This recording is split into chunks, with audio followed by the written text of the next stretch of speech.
Understanding the reed drying rack. Hello, everyone. Welcome to our English language learning series. Today, we're going to explore the phrase, reed drying rack. This might sound a bit specific, but it's a great example of how English words can come together to form a meaning that's more than the sum of its parts. So, let's get started. First, let's break down the phrase.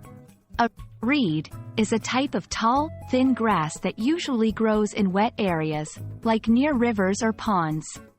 Reeds are known for their sturdy stalks, which can be used for various purposes, such as making musical instruments, thatched roofs, and even paper.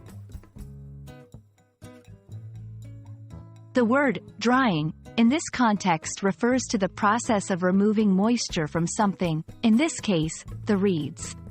After reeds are harvested, they are often too wet to be used immediately for crafting or construction.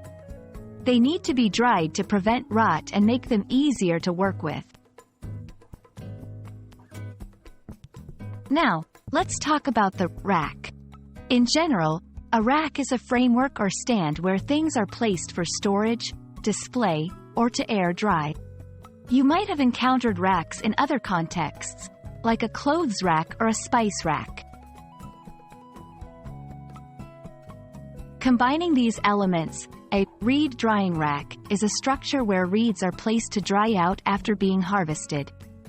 These racks ensure that the reeds are held in a way that maximizes air circulation around them, speeding up the drying process and preventing mold or mildew.